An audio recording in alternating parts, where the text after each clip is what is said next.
those silk shiny stockings that I wear when I'm with you. I wear 'cause you told me that you dig that crazy hue. When we go to a dance, do you think of romance? Oh no, you take a glance at those shiny stockings, then comes some chick along with great big stockings too. Then you changed your mind about me, why I never knew. I guess I'll have to find a new kind, a new guy who digs my shiny stockings too. Count Basie, Rudy, oot, oot, ba-doo, oot, ba-doo, doo, ba-doo, doo, doo, doo, ow. Boy, ba-doo, ba-doo, lay out. Boy, ba-doo, lay out. Ba-doo, ba-doo, lay, ba-doo, ba-doo, hey. Oh, hey, oh, ja-boy, ooh, oh, oh. Ja-boy, ooh, oh, oh.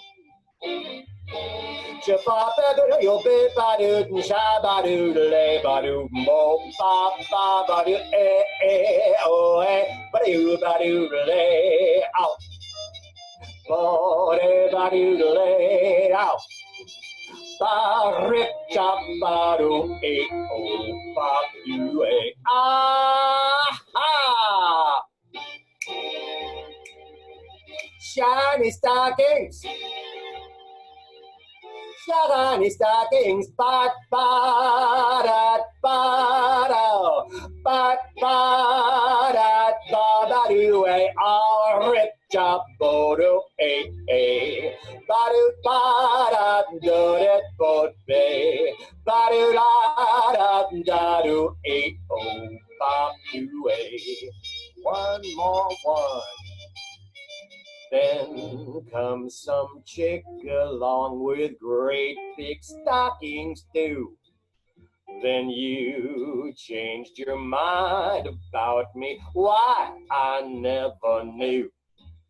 I guess I'll have to find a new kind, a new guy who digs my shiny stockings too.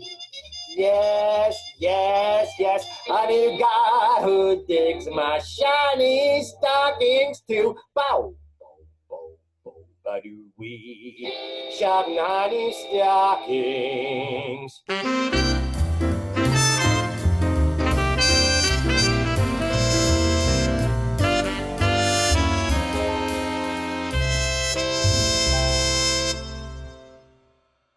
Welcome to Meet the Biz.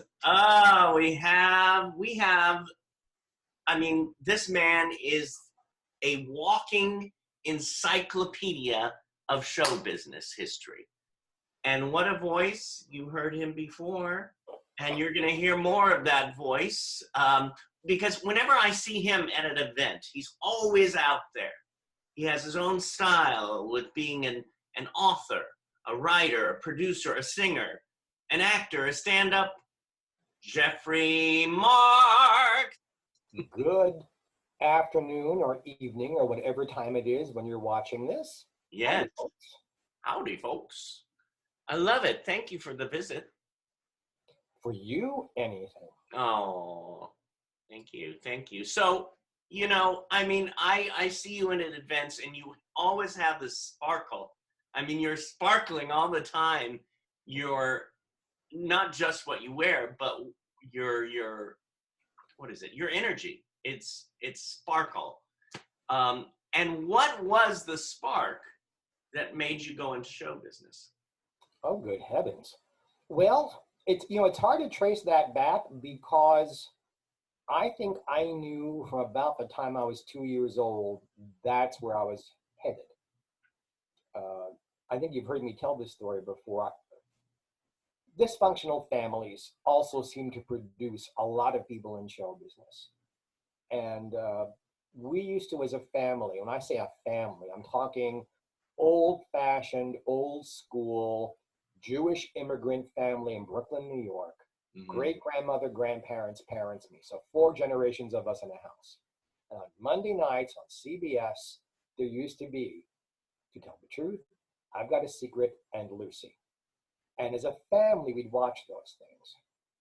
My mother claims that I learned to talk by watching I Love Lucy, and I thought that she was talking to me, so I talked back to her. Has that worked out very well for me? Very well. Thank you, Ms. Ball, on so many levels. Thank you. Yeah. And we watched To Tell the Truth. There was a woman who some of you may be too young to remember, named Kitty Carlisle, who was a singer and an actress and a panelist.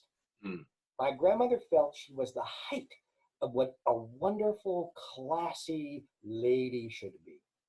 And she would use Miss Carlisle. I stumbled there because I called her Mrs. Hart. Miss Carlisle to show me how to have good manners. And my mother and my grandmother would sometimes bump heads, as mothers and daughters do. And she'd say, Mommy, what does he need with Kitty Carlisle? He's 2.5 years old. And my grandmother said, you don't even know what's in your own son.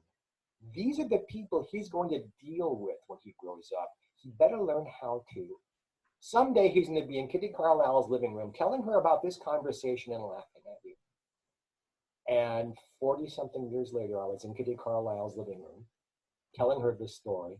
My grandmother had passed, Mrs. Hart, I never called her anything but, was in her 90s. But she let me watch her take a voice lesson and tell her this story. And it's nice when the universe allows these things to happen.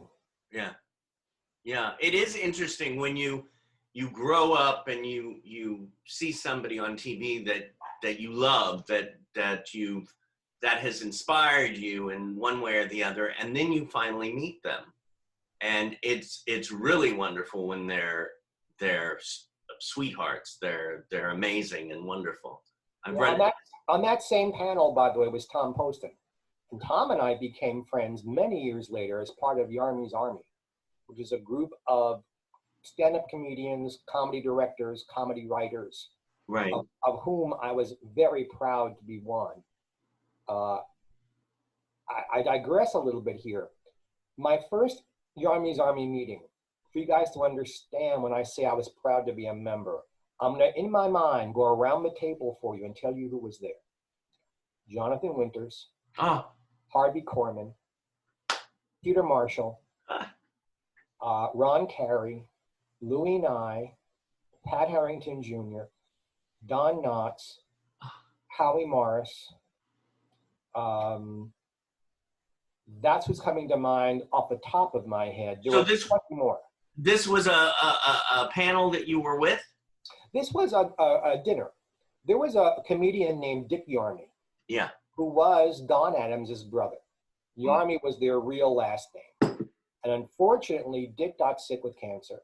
And these men would go once a week and take him out to lunch. Yeah. He lasted about a year longer than the doctors thought. And he always said, it's these lunches that keep me going. When he died, and Chuck McCann was there. When he died, Howard Storm, the director, Chuck McCann, and a few others said, let's keep this going. So Yarmy's Army, named for him, and of course Don Adams was part of the group too. We performed, and the money we earned went to help actors and singers who had had careers, but as they'd gotten older, for whatever reasons, had fallen on hard times financially. Yeah. And we privately helped people whose names you'd recognize who needed the help. I was very, very, very lucky and fortunate to be a part of that, gosh, if you include right now, for about 22 years. Wow. Wow. This is wonderful. And they have these lunches, they have these get-togethers. It's a dinner. It's a once-a-month dinner. Unfortunately, a lot of the people I'm talking about, Shelley Berman, have gone. Yeah. Tom Poston was part of that. When he was married to Suzanne Plachette, Suzanne could come because she had a mouth like a sailor. It was a boys only club, but Suzanne could sling it with the best of them. And the other woman that was allowed whenever she wanted to was my friend Phyllis Diller, who also knew how to use vocabulary very well. God, you knew them all. I mean, you knew them all. You know them all. It sure seemed like it. Well, I call myself the luckiest man on the face of the earth. Yeah. Because, and I've seen this in action, so it's not just me. People in show business who honestly have talent. I'm not talking about the flashes in the pan or the ones with six-pack abs or large breasts who make careers but don't have the talent to back it up. People who really have worked hard and have it. When they see somebody else with talent, and when they see somebody else with talent who has that same burning ambition, see, that's the real important part. Not the six-pack abs or being blessed in any part of your body, but the burning ambition part. They go out of their way to help you. And along the way, I'll name drop a few. I did a program a few days ago, you said you saw, and we got knocked because I was name dropping somebody. Said, well, too bad. This is my work. This is my life. If you don't like the name dropping, watching the program, because we're going to be name dropping today. Lucille Ball. Steve Allen was a huge mentor for me. Milton Berle was a huge mentor for Well, me. I'm going to stop for a second, and then I want you to continue. But if you have connected with these people in your life, if you have worked with them in one way or another, why would it be name dropping? It's part of your history. It is a part of my history the same way having a fling with Freddie Mercury is a part of my history. The same way how I met the love of my life is my history. It's all part of me, different parts of me at different ages. I think people who mind that kind of thing are jealous. There's somebody, a very nice man who makes a whole lot more money than I do in show business, who you think you're getting famous by standing next to famous people. I said, well, no, I'm standing next to famous people because I have a career. Which is still continuing, which is why I'm on with you today. At the moment, by the way, you are a good luck charm for me because today, two book offers. Today. 2 book offers? 2 book offers. So David, you are my lucky charm. Can we maybe get a... Well, one I've been talking about for quite a while, actually. Just I didn't have the contract. Yeah. About 22 years ago, I wrote a book called The Lucy Book, which was not a biography of Miss Ball. I had felt that the biographies written about her were inaccurate, looking for dirt, and missed the point. I don't think any of us really cared all that much about Miss Ball's personal life. It isn't that interesting. I'm not putting her down. I'm just saying we remember her because of the work. Well, no one had written about the work. I mean, really in-depth written about it. So the Lucy book, with a foreword by Steve Allen and a back cover blurb by Milton Berle and a foreword by Lucy Arnaz and Desi Jr. and approved by the families, was from early live television till after she died, every time Lucille Ball was on television. Who was there, what was going on, what's the backstage story, and interviews with all the people who were working with her. I mean, the names you've been saying are legends. And of course, Lucille Ball, I mean, she's one of the top 10 that I could think of in the history of television and the entertainment industry. Well, she was an inspiration to me because of that work ethic thing I'm talking about. Yes, she was beautiful. In fact, Steve Allen said to me, he met her in the 40s when she was on radio and he was on radio on CBS in Los Angeles. And he said, not only was she like one of the most beautiful women of the moment, he said, I think she was one of the most beautiful women in history, which is a big thing for someone like Steve Allen to say because he met everybody. Yeah. But I don't think we'd be talking about her today except for her talent and the hard work it took for somebody who never finished high school, who got a lot of rejection talk, who had an illness in her very young life that kept her out of the public eye for about 18 months, that she overcame, Mm-hmm. and yet was burning with ambition and took every opportunity that came her way to better herself. Mm. That's how she inspires me to do the very same kinds of things. I turn almost nothing down. One of the things I turn down are when amateurs want me to give of my talent for free to build them up. Mm. But they want me to do all the heavy lifting. It's like, no, I'll help you get where you want to go, but don't ask me to work for free. That's not fair to me. So now, in the scheme of things, the Lucy book. Yes. Now, how many books have you written altogether? Well, there's 5 with my name on it and another 3 or 4 that I ghost wrote for other people. Okay. So we can't discuss those. Right. But today, I can happily announce that the new Lucy book is what we're going to call it. Yeah. We are adding in all of her radio shows to show you how the comedy developed before I Love Lucy, and her films, and her Broadway musical Wildcat. So it will be her entire career between 2 covers. Again, not going into her personal life, except where it affects a performance. Got it. No, so it's going to be a totally separate book, or are you going to make the other book larger? The answer is yes to both. There's probably, I would say, close to half of the content will be new. Yeah. Which, if we're talking like by copyrights and things, makes it a whole new book. Mm-hmm. But the information that was in the old book will be in the new book. And by the way, about her television work, we have brand new interviews. This has been done since COVID with Carol Burnett and Anne Margaret and Rich Biddle and Jackie Joseph. Yeah, I'm the luckiest guy on the face of the planet. We'll get back to what we're talking about, but I think this is important for anyone to hear. Yeah. You know the other reason why I've been able to do all these things? Why? I'm not afraid to reach out to people. I don't say they're too big a star for me to ask something. No, all they can do is say no. Right. If I don't ask, if you don't ask, you don't get. There's nothing wrong with being told no. There's nothing wrong with people saying, I don't want to be involved in that. You say, I'm sorry for bothering you, and you move on. Right. Like John Davidson doesn't want to be interviewed for the Lucy book. He did an episode of Here's Lucy, doesn't want to, and interviewed her on his own talk show. Doesn't want to talk about it. All right. Thank you, John, and I move on. Right. And the other thing is, I've never been afraid to ask for help. When something has gone awry, or I need a favor, or I need $1, or a ride somewhere, or someone to make a phone call on my behalf, I'm not afraid to say, hey, I need some help here. See, I don't stand on pride. Right. I stand on hard work.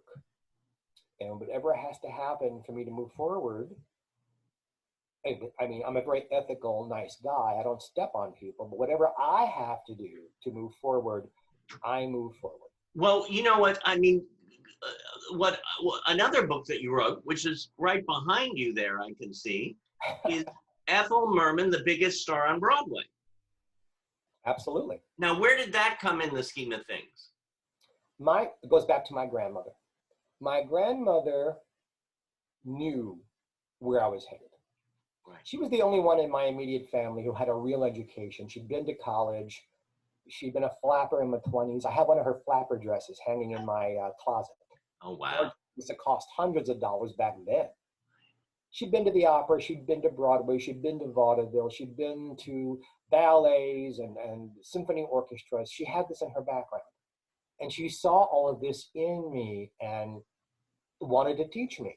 So when people like, if an Al Jolson film was playing on television, or Eddie Cantor or Fanny Brice, she'd sit with me to watch it. If Judy Garland or Ethel Merman or Ray Bolger were on television, she'd say, watch what this person's doing. They really, I mean, they're awfully good. You can learn from them. You should know about them. So she introduced me to Merman. Then Merman did the Lucy show, which was absolutely brilliant. Yeah. There's a whole story about just that appearance that could take up a whole hour. The interconnected lives of all the people who are on that show. And I realized that Miss Merman, like Miss Ball, was the very best at what she did. And the title of the book comes from that Lucy Show episode, Lucy Carmichael, the character Miss Ball played on the Lucy Show. For very convoluted reasons, Ethel Merman was staying in her house and upsetting and upstaging Mrs. Carmichael. Yeah. And she was complaining to Vivian Vance, Merman, Merman, Merman, Merman. That's all I hear is Merman. You'd think she's the biggest star on Broadway. And that got a laugh. Yeah. And then Vivian waits, because Vivian's timing was perfect. She goes, she is. Yeah. That's where the title of the book came from. Oh, I love that. And now, did you, when you wrote did you meet Ethel? Did you work with you? So you knew I didn't work with Miss Merman, but I had the opportunity to meet her several times. Interview would be a bad choice of words. I got to ask her some questions. I got to be there with her on some occasions. We were not friends. Like Mary Martin and I were friends. We talked. We spent time together. Yeah. Ethel and I were not friends, but there I was a few times. Yeah. And a lot of her friends ended up being my friends. So the research was a joy. Yeah. And I got slammed because I wrote about her marriage to Ernest Borgnine. And what did happen, that if you don't know this or not, Miss Merman and Mr. Borgnine, although they were legally married for 28 days, actually cohabitated for 48 hours. And the story of what happened is in the book. And a lot of the Merman fans and the Borgnine fans were a little indignant that I wrote about it. But again, it's a part of her life. Right. In her book, it was hysterical. Her own autobiography, she wrote, Chapter 27, My Marriage to Ernest Borgnine. You turn the page, Chapter 28. Ah, really? Yes. Did she say marriage to Ernest Borgnine? Yes. And so it had one sentence on there. That's sort of like Jerry Jules. Yes. Did you see that where she said, I forgot the name of the chapter, but it was the name of the chapter, and I think it was her ex-husband, and then she had 3 blank pages.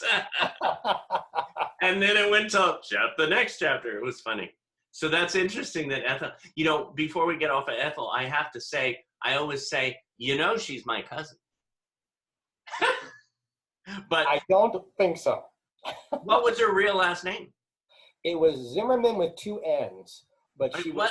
Oh, it was 2 N's. So I guess she's not my cousin. Well, and her father was German and her mother was Scottish, and they were Christian, not Jewish. So I don't think she was your anything, except I'm sure had she known you, she would have adored you. Ah, thank you. That's very fun. So, sometimes people say, I'm a writer, I'm an author. What is the difference between a writer and an author? An author writes books or scripts. A writer can write comedy sketches. A writer can write comedy material for another comedian. A writer can write concepts. A writer can write lyrics. Oh, you want to have your heart broken? I was interviewing Steve Allen on camera. Yeah. I co-produced and co-wrote a documentary called Inside Television's Greatest, I Love Lucy, for TLC. Yeah. And I did what I had to do with him. We'd known each other for years. Yeah. And he said, how about doing the next one on me? I'll open up my whole library to you. I said, done. Yeah. And then he said, Jeff, you've written lyrics, haven't you? I said, yeah, not extensively, but I'm a member of ASCAP. I've got lyrics in there. He said, I've got about 100 tunes I've written that never got lyrics written for them. If I send them to you, him playing the piano, could you pick out 10 and put some lyrics to them and see if we can put an album together? I said, how much do I have to pay you to do that? Oh, wow. And he died 5 days later. And I called Jane, his wife, Jane Meadows, to send my sympathy and also say to her, by the way, this is what Steve wanted. She said, Jeff, I don't know which hundred he meant, and I can't approve your lyrics for him. Unfortunately, this is a missed opportunity. Yeah. Oh, wow. It's interesting how, I mean, interesting is not the right term. I mean, it's an emotional term that I can't even find the word for, but that we go through these things where, you know, you're given like a little taste of it and then it moves on. But that being said, and usually I don't say but, I say and, you have that moment. You have that moment and that memory with him. Look, all of us in show business are approached to do things at whatever level we are in the business. Yeah. There are meetings and meetings and meetings, and the projects never happen. Mm, Heck, all the way back around 1980, yeah. I was asked to co-write the libretto for a musical version of I Love Lucy. And we must have had 10 meetings about it. It never happened. It was going to star Gilda Radner as Lucy Oh, Ricardo. Never happened. yeah.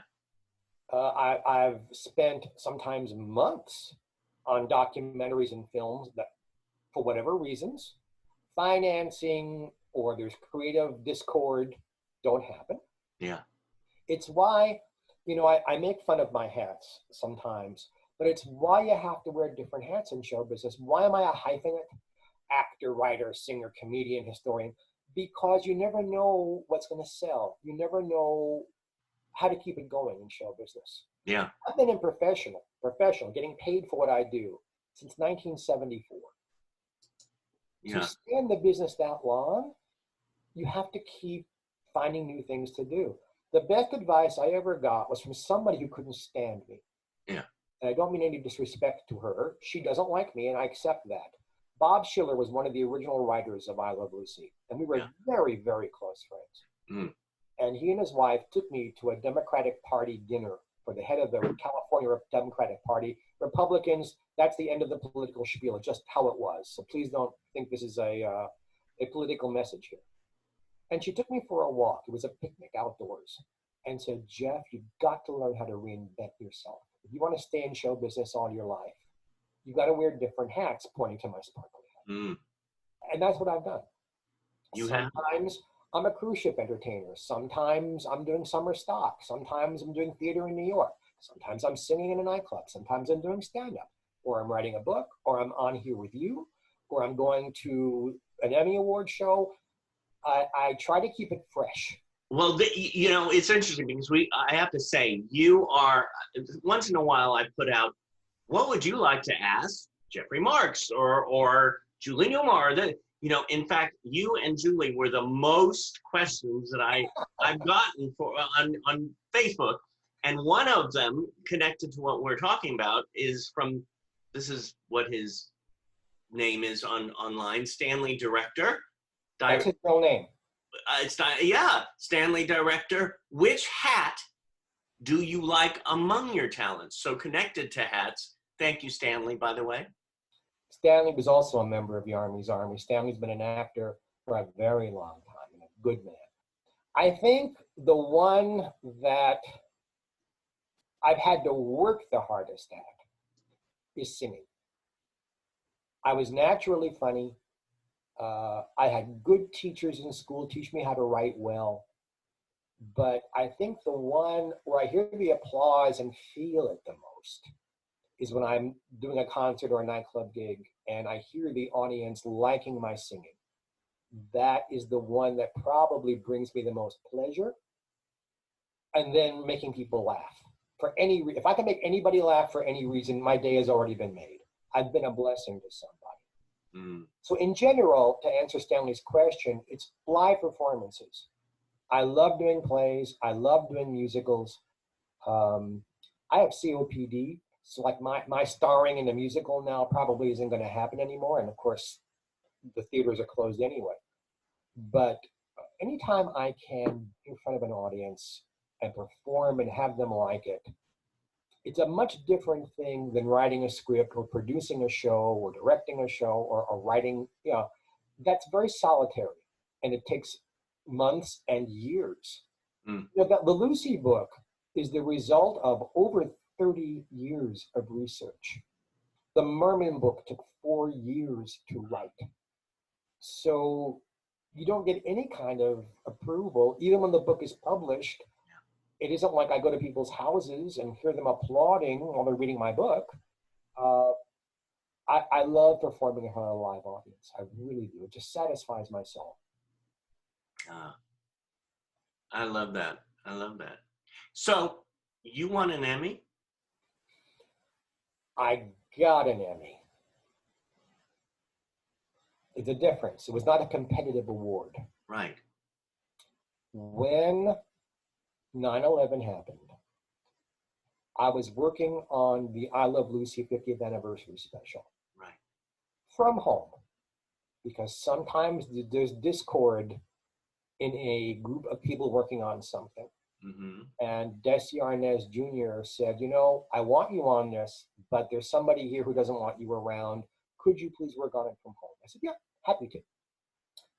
And the man who was producing that was producing the Emmy Awards that year.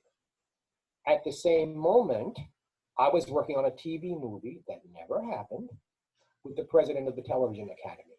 And it was his first year as president. 9/11 happened, they canceled the Emmy Awards. And the man who was the head of the Academy and the man who was producing the awards had never met, and they didn't know what to do. And since I knew them both, I got involved, and for my involvement, I was given an Emmy Award. The Grammy is competitive. The Grammy is? Competitive. Yes. That was for competition for my work. And that you were nominated for? Yes. Yes. I love that. I love this. We have a question from one of our students, Ranjani Reyes. She said, who inspired you to be a writer? I'd have to give a few names, and thank you for asking. One is Arthur Marx, Groucho's son. I really loved the books he wrote about famous people. Yeah. And I liked his style. I am closer to Harpo's son than I am Billy than I am to Arthur, let he rest in peace. Yeah. But as a student of writing, I liked his work. Mm-hmm. And other than teachers who recognized that I had a gift for writing, the other person who inspired me was my soulmate, who was a wonderful, gifted writer who wrote not only comedy material, but he wrote plays and films, and he was wonderful at what he did. Mm-hmm. And being with him inspired me to do the best I could. I love this. I love this. Again, there's so many good. Oh, this is a question. Who is your favorite? Mark Kirby asked, who's your favorite male actor and why? And I'm going to ask, who is your favorite female actor and why? Thank you for the question, Mark. Spencer Tracy. Spencer. Spencer Tracy owns the talent of film acting. Watch any of his films, and it took him a while. He wasn't born ready for this. Watch his films made after World War II, from that point forward. The man could just, I'm going to lean in a little bit, the man could just stand there and think. And you knew what he was thinking. He was able to portray thought through body language, facial movement, he was able to control the pupils of his eyes, I think. I've never seen anybody be able to do it so well. And I especially love the films he made with Stanley Kramer, who's one of my favorite directors. Oh. And his daughter, Kat, and his wife are friends of mine. Yeah. I just don't think there was anybody better of his generation. Probably my favorite actor closer to my own age is probably Tom Hanks. And I don't know that I have a favorite of the new people. Paul Rudd, maybe. Yeah. I think Paul is able to portray a warmth on screen that is missing from a lot of young performers. There's an instant likability about him that makes me believe what he's doing. which is the whole point of acting, is to get the audience to believe that what you're doing is actually happening. Yeah. So those are the three I'd probably pick off the top of my head. A female actor of all time, Bette Davis. Ah. For the same reasons. Yeah. She was able to portray so much emotion without chewing the scenery. She was an incredible, great actor. Lucille Ball is an incredible, great actor. People think, and I've heard people talk about Lucille Ball this way, what a wonderful, she's a clown. I respectfully disagree. She is an actor who can act like a clown. See, Red Skelton is a clown, not necessarily a great actor. Yeah. Jerry Lewis, not necessarily a great actor, a clown. Lucille Ball embodied what the scripts were. Anyone who knew her personally, she was not anything like the Lucy character privately. And if you watch her dramatic films, she's wonderful because she believes what she's doing. She suspends disbelief, which is why I Love Lucy works so well. And I'll just use one episode as an example. Remember the episode where Lucy and Ethel bake this gigantic bread? Yes. That comes out of the oven? Yeah. Watch the episode sometimes. The bread that comes out of the oven is 3 times longer than the oven is thick. Yes. Nobody questioned it. Why? Because Lucille Ball, the actor, made Lucy Ricardo believe this is happening, so much so that we at home could suspend our disbelief. Right. That is what acting is. So I'd say Bette Davis and Lucille Ball, female. Yeah. Of a more recent, Meryl Streep probably. Yeah. She can do almost everything, and for the same reasons. You know, I'm hearing these names, these different names that you've said about favorite actors, favorite actresses. If you had another book, which you do have other books to write, what out of the people that you mentioned, if you could choose one, who would you want to write about? Well, it wouldn't be any of the names I mentioned. All these people have had wonderful books written about them already. Yeah. Or they've written their own books. We don't need another book about Bette Davis or Spencer Tracy. It's been done. The person I'd love to write about, and really can't because of finances, is Dinah Shore. Oh. Dinah Shore, both as a vocalist and as a television performer, is very important to show business history. Yet, because she didn't make very many films, and the TV shows she did are very rarely repeated, people under the age of 50 or 40 have no idea who she is. Yeah. And I couldn't sell her name to a publisher. There wouldn't be enough people out there. But I think her struggles, you know, Dinah had polio and survived it. Dinah was a Jewish woman in the deep South. Dinah had a lot of things she had to overcome. Yeah. And not only did she overcome them, but she became this gigantic, in her day, superstar, certainly on television. Yeah. And I think her story should inspire people. Yeah. That one's personal circumstances don't have to stand in the way of success, as mine didn't. And you know, you may ask me anything about my personal life you want. You already know some of it. But, you know, I once had somebody say to me, "Good heavens, Jeff, you had a wealthy family and you were given this wonderful education and you didn't have to overcome anything. What chance do I have?" And I answered back, "What makes you think I had a wealthy family or that anyone gave me an education? I paid for it myself. And I was in college at 15 and I paid for it myself. 15? I also paid for my own bar mitzvah. So you shouldn't assume that anyone comes from a principality of a childhood. Mine certainly wasn't. Mm-hmm.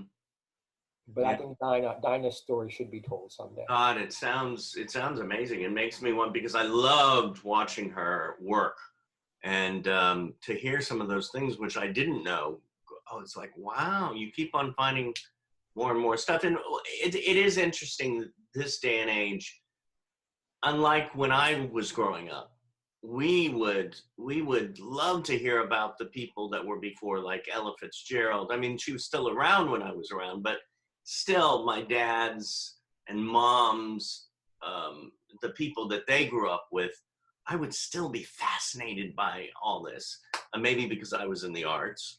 But I just feel like it's different this day and age. People don't have that, that it's like, who's, this person you would think everybody would know about, they don't know. I'm a teeny bit older than you. Yeah, teeny bit. I'm older than you are. Yeah. And again, lucky guy. I was a baby boomer living in New York City at a time when there were CBS, NBC, and ABC on television, and then local channels. Yeah. There was no cable. That's all there was. So they had to fill their time with very, very old movies because the movie studios didn't allow anything over past 1948 to get on television. So we were watching silent films and early talking films. And we were watching in the late 50s and 60s shows that had been done in the early 50s being rerun over and over and over again. And we got to see whoever was current was coming. So if you pick a year, 1964, I could have. Good year! I can't imagine why. But I could have seen the Beatles perform. Yeah. I could have seen an early Tom Jones perform. I could have seen Charlie Chaplin perform. I could have seen Fanny Brice perform. I could have seen Lucille Ball perform. I could have seen Bob Hope perform. Right. I knew, not because I studied it, but because it was available to all of us. Right. Who my grandparents' people were, who my parents' people were, and then who was current. Baby boomers were exposed to all of 20th century show business. Rafael Antonio Campos had two great questions. What are your top three favorite moments in life, or in your life's journey so far, and your most memorable? Oh gosh. Certainly being at the Grammy Awards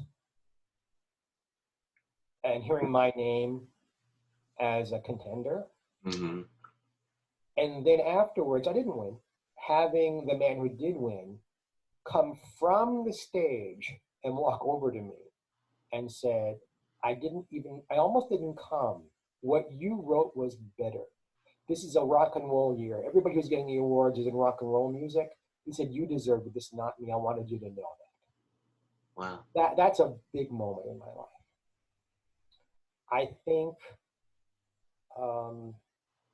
a couple of years ago, I was doing a singing tour, and I went back, again, my personal life.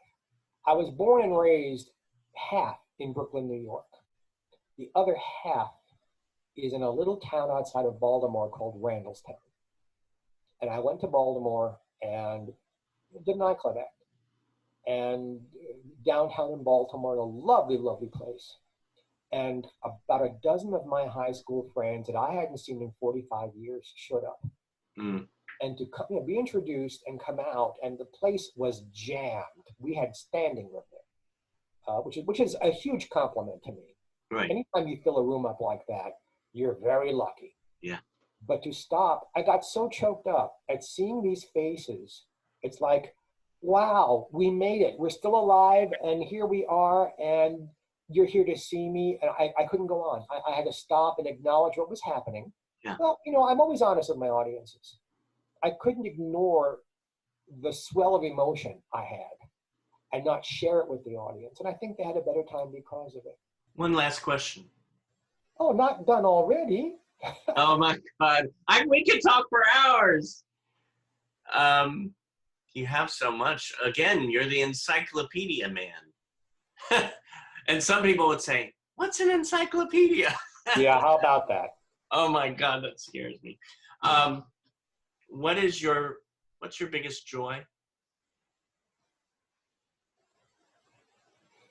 Personally, my biggest, well, I don't think I could pick one. Okay. Being a blessing to other people satisfies my soul. Spending time with my kids and grandkids satisfies my soul. Loving. When I have a person in my life, I don't necessarily mean sexually or romantically, although I'm not including that. Loving people brings me joy. My audiences bring me joy. Performing brings me joy. Cooking a good meal for people, it brings me joy. These days, porn brings me joy.